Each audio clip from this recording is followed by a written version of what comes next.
there, welcome back to the kitchen. Today we are making mousse. Now I have posted the pictures of the mousse a couple times and people have wanted this. I actually had somebody say, where's the video? I couldn't find it. So here it is, here's that video. Now, the thing I like most about this mousse is it is eggless, which cuts down on the amount of time it takes. Now, I found this recipe bouncing around the interwebs. I looked for this recipe specifically looking for eggless. I've had a couple friends on Facebook say, I've got a great recipe for you.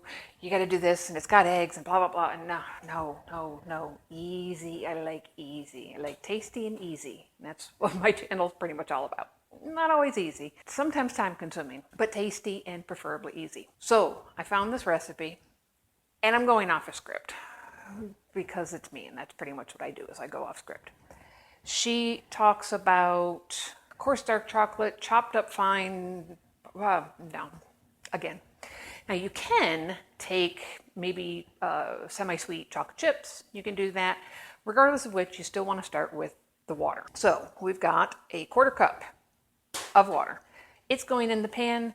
Sugar's being added to make what they call a simple syrup, even though we're not getting to syrup level.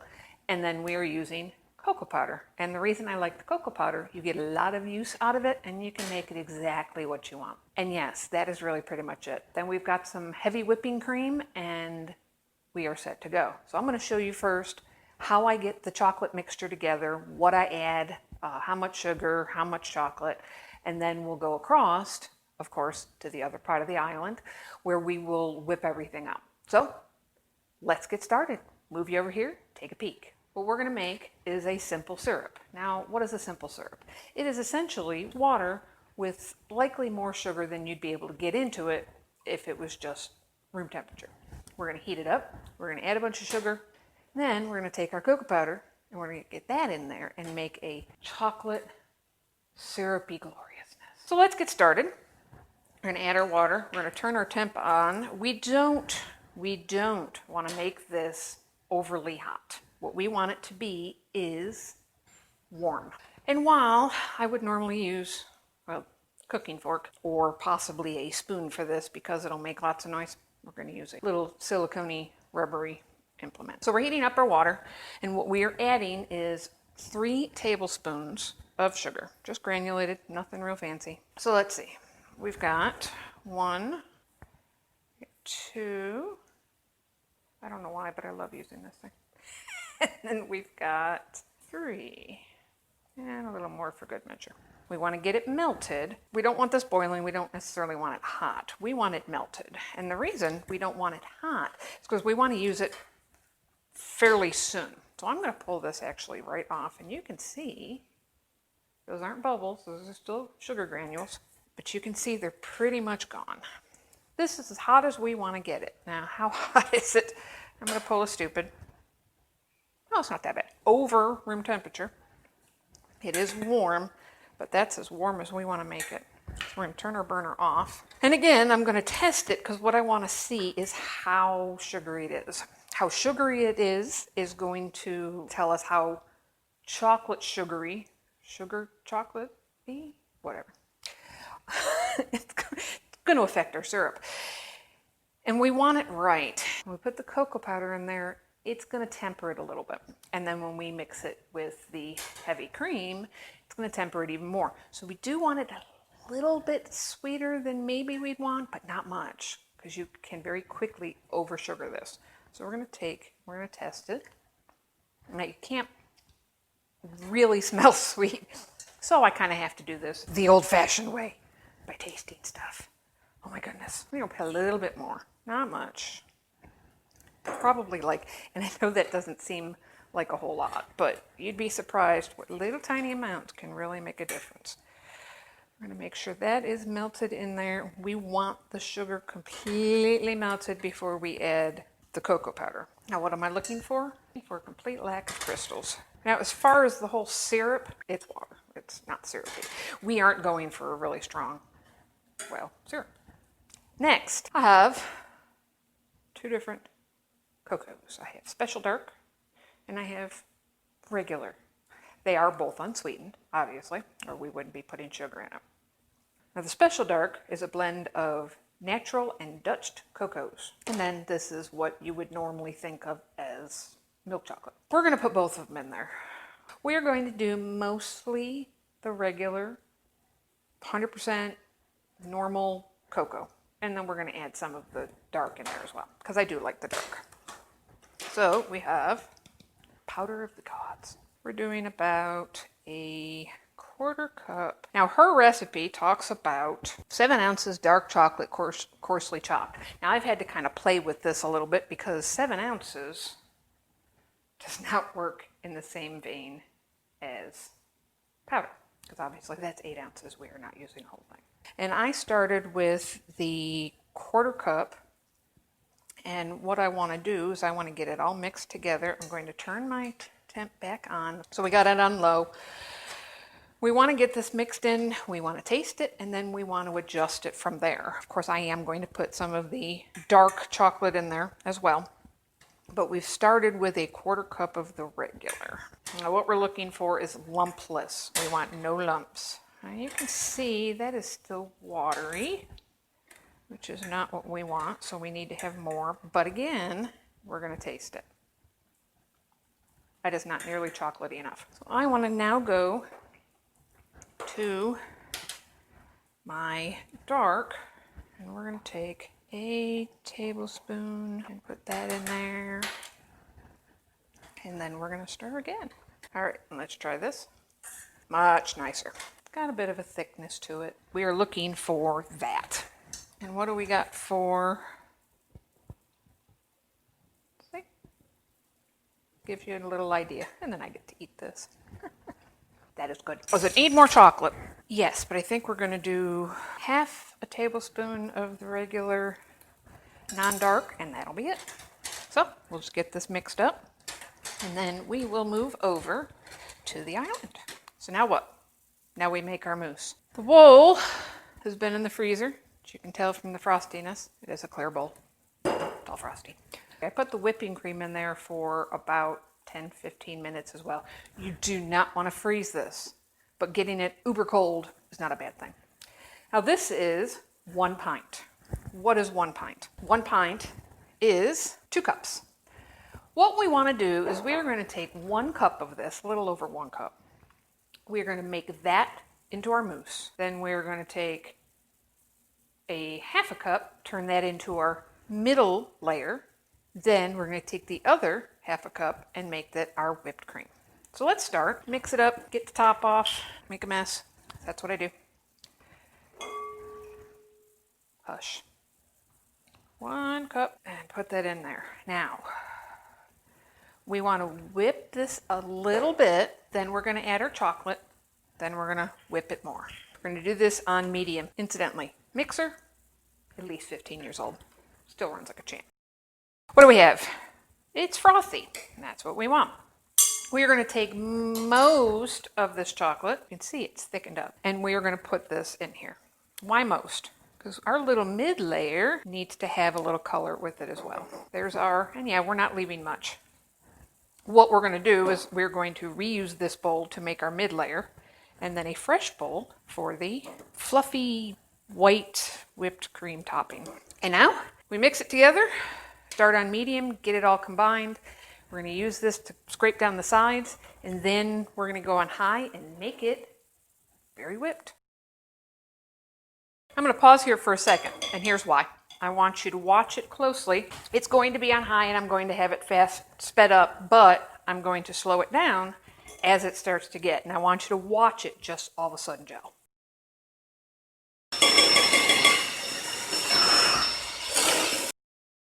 So that was probably a minute or 2, maybe 3 minutes. I'll put the exact time right about there. So what do we have? We have, it's kind of rocky, which is what I want. If you look up different recipes, you'll probably see you want to do it right before it's rocky, you want to do it just as it smooths. Well, good luck with that. Why do I like it a little rocky? Because when I stir it, it's going to soften up, which will make it nicer once I get it in the cups. Cups I also put in the freezer so that they will get them and hold, but they haven't been in there too long. So we want to make sure they're all kind of evenly full. I might have mentioned before that I'm not really good at presentation.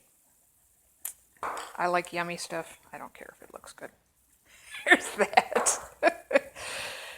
Here's that as I get it all over the sides. Oh yeah, that is nice. And like I said, we want them all kind of even. I don't care about the rocky texture. If you do, then what you need to do is you need to either whip it less amount of time or stir it a little more so you get a little more of that smoother texture, well, by stirring it. So there we have our little dessert cups, mostly even. I'm going to put these in the fridge to let them cool off some, and then we'll do the next part of this. Now we're doing half a cup, and we're actually going to take this, mix it in there so we get all the rest of this chocolate goodness. So we're going to do half a cup. We're going to do a little under half a cup. That way we still have enough for the whipped topping. I'm going to put this back in the freezer because it's gotten a little bit warm, and we want to make sure that it is nice and cold for the next part. I'm going to stick this in here, mix this around really good. We want to get as much of that cream as we can. We're going to mix this around in there. And just because I want to make sure we're good, what I think I'll do is I'll put this in the bowl in the freezer about 5 minutes to get nice and cold, because the colder it is, the better it whips, obviously, except for frozen. So here we go. So what do we have for toppings? Now, if you want to get real fancy, we can do little curls. A regular vegetable peeler kind of takes off and gives you chunks, but it doesn't give you any real good curls. It tries, but it's got this serrated edge. This is an apple core. Might work okay, but still, and it isn't nice and smooth. It seems to give you a little bit bigger chunks, but it still isn't what I would call smooth, but it's nice. How about a regular old very sharp knife? Again, you don't get the big curls, but you can, if you go real slow, you can get some nice little bits. So that doesn't suck, but be very careful with sharp knives. And if you don't have a sharp enough knife, it probably won't give you those curls. So there's that. We're gonna mix this up. This might have been a little bit too long, but that ain't gonna matter all that much. Mix it, make sure it's smooth. Now this is our mid layer. Let's mix this up.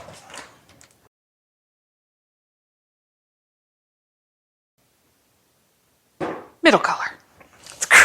Let's grab our cups. Almost a casualty. And there we have our middle layer. And like before, it's not as rocky, but it's a little rocky. Again, we want to have it smooth. We just mix it up a little bit.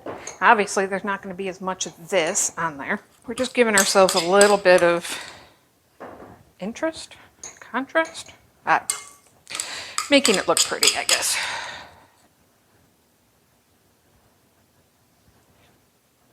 Now, obviously, if you don't care about this, don't do it.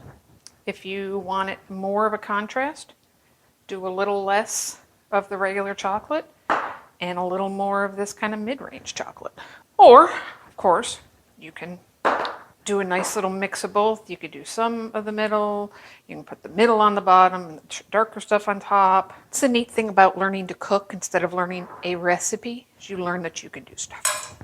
So now we have those. We have some beaters to clean off. Let's go ahead and do whipped cream. The final step, the actual whipped cream, heavy whipping cream. All right. Yeah, I'm getting a little punch happy. Slap happy? Yeah, whatever. So it says on the container that you are supposed to fill a chilled bowl so that the beaters are not covered more than 1/3 with cream. That's easy. When whipping, move beaters in a circular motion around the bowl. Easy. Whip cream on high speed until stiff. Very easy. Here's the problem. There's no sugar in this stuff.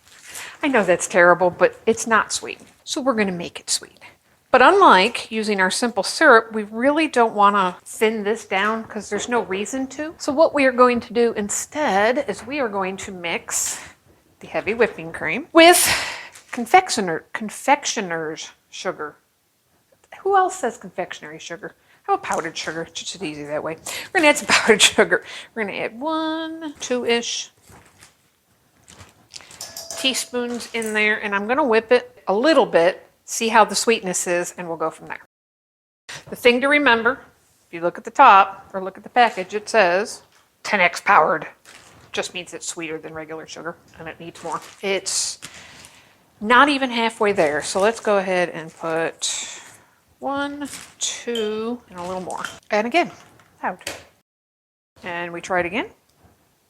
That works. We are going to do one thing that somebody had actually recommended. So we are going to take a little bit of vanilla, little bit, probably not even, well, I guess we're using a 4. Okay, we'll use a quarter. We use a 1/4 teaspoon, and let's get it done. Whipped cream, literally whipped cream. I'm feeling goofy today. Let us, for the final time, get our little cups. Let's get another spoon. I keep dirtying my spoons. We have whipped cream. We have 4 happy little containers. Let's go ahead and again, if you want it a little bit smoother, give it a little bit of a stir. And plop. Doesn't sound very appetizing at all. Now here's a nifty thing about the mousse. I'm not going to say the same thing for the whipped cream, but here's a nifty thing about the mousse. You can freeze it. Yes, really. I've done it. It was good. What it tends to do, and this isn't much of a surprise if you understand ice cream, but it actually gets a sort of ice cream and mousse flavor going on. Loud. Which is kind of nice. So what do we have? We have not too shabby. Think next time I will do a little bit, maybe I'll do 1/3 and 1/3 and 1/3 for the mousse, medium mousse, and white mousse. White mousse. Now, we have to decorate them. We've got, first, I've already showed this, we've got our 3 ways of doing our, or trying to do our curls. Now, if you want to look up actual chocolate curls online, go for it. I tried one way, it didn't work, and I just don't care that much. What I do like is this. This kind of gave me the best of the 3. You want a very sharp knife for that, and it's not perfect, but it does give us some neat little shaving things. So we're going to take those neat little shaving things, and we're going to put them on this one. So we have our happy little actual chocolate bits. Now, there's a wonderful woman, and I'm going to go ahead and link her as well, called How to Cook That, Ann Reardon, and she makes some beautiful desserts. Now, I'm going to tell you, I will never be to her level, and I'm not going to try. But she does some neat little fancy bits that you can go ahead and add to this. So what's next? One of the things I always have in my house, which is they're mini chocolate chips. They're tiny little itty bitty, tiny, teeny tiny chocolate chips falling all over the place. So we're going to toss some of those on this one just for actual chocolate chips. Now, how much? Well, it depends on you. My husband likes these ones because I think he likes the actual chocolate pieces. What's hysterical is he's not a big sweets person, but he has loved these mousses. What else? So I found these in my cupboard. I don't know when I bought them, but they're very good. What do we do with the baked chips? Just a little fancy. However you want to do it. You can make it stand up, you can make it stand forward. Just kind of make it look pretty. Finally, how about if we just kind of go the opposite direction where it's not so fancy? And what do we do there? We're going to take a little bit of our powdered sugar along with some of our dark chocolate. Mix it all together. What you end up with is a sweet powder. And we're just going to sprinkle that on top. So now we just have this neat little dusted effect. If you have a sieve, like a small screen thing, you can use that to make it prettier. So what do we have? We have 4 beautiful little desserts. Good enough to eat. If you like this and you want to see some more good stuff like this, hit that subscribe button If you like the video, do simply that. Hit the like button. And let me know if you make this. Let me know if you have a favorite mousse recipe. I will see you on the next one. You guys have a good day. Bye-bye.